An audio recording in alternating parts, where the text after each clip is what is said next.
Just a quick heads up guys before we enter this video. I recently started uploading to my personal channel, so if you guys are interested in the things that I'm doing, feel free to check out my personal YouTube channel. Greetings and salutations everyone. Today I return to the en masse entertainment action anime MMORPG Kritika, sporting beautiful character models and fun action combat, depending on the class you choose. Not this one. It's how do I put this? Well, it's a little repetitive to say the least. That being said, in an attempt to see what MMORPGs are still worth investing time into, Kritika was the next one on my list, as some people tend to overlook MMORPGs just because of their sheer age. But we don't do that.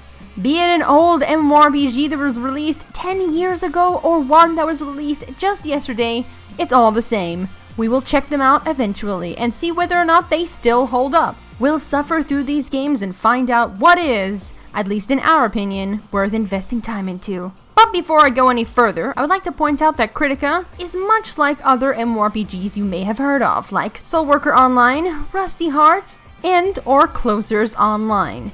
It is an instanced action MMO. So if that doesn't interest you, then you may want to click out. Now that that's out of the way, unlike Soul Worker, it seems as though Kritika Online doesn't have much of an emphasis on the story element, which, let's face it, isn't such a bad thing. But having some semblance of a reason as to why you're committing these slaughter sections would be nice. Moving on to the combat, which is the main focus and something that you will be doing the majority of the time whilst playing Kritika.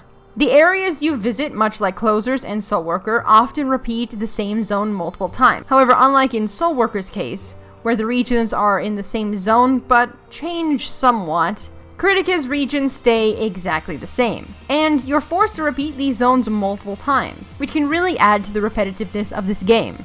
But it is to be expected in action games like this. You can't honestly expect to do a brand new area each quest you get. That's an unrealistic goal. That being said, I still feel as though varying the monster spawns, or the quantity of the monsters, may have made the encounters more interesting. Instead of just running through the identical scenario, fighting against the same boss at the end, with the same monsters encountering repetitively, using the exact same skills. Going back a little bit to the actual combat, not so much the regions, Kritika Online's combat isn't that bad by my standards. I know there's been a lot of complaints regarding Kritika and in comparison to other action titles, but in my opinion, it's pretty good. At this point, I've played the majority of the classes, as I had previously did a class test video on Kritika Online. This was back when it was more popular. However, this time I tried out one of the newer released classes, this one being called Archer, who uses a cute little birdie. What a cute little birdie you are! Are you gonna be my friendly little murder companion? Yes, you are! Cute little birdie.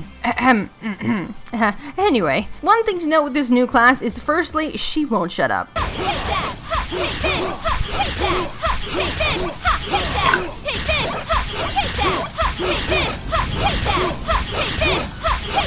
I'm just gonna put it out here right now, like seriously, girl, you are getting on my nerves. Second, both the Scion, and I'm not sure if I pronounced that right, and Archer classes have no advanced classes to go through. So you are as you will be forever, unlike the original classes released in Kritika that have job trees that you will be able to change to, and unlock skills that change your playstyle pretty significantly when becoming that job. I found this kind of strange, that the new classes don't actually get the ability to class change, and that this feature is only available to the original classes. Either way, talking about the population or lack thereof, whilst Kritika Online did have a large number of people playing when it initially launched, the popularity of this MMORPG quickly dissipated, and unfortunately at this point, at least going by the Steam charts and not the actual en masse launcher, it isn't doing very good at all. And it really doesn't bode well for the future of Kritika Online.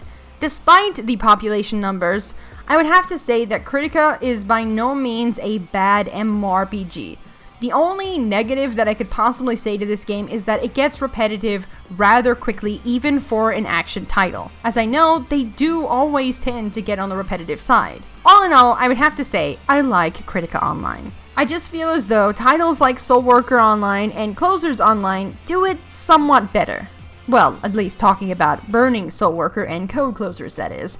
Normal Soul Worker is laggy as hell for me. So guys, if you're looking for an action MMORPG to satiate that need for action that you have, but are sick of your current titles, I feel Kritika Online might be what you're looking for. Just keep in mind that it may not be a long adventure, and you may be by yourself for the majority of it. And with that being said, guys, good day, night, or afternoon, wherever it is where you are, and I'll be seeing you guys next time.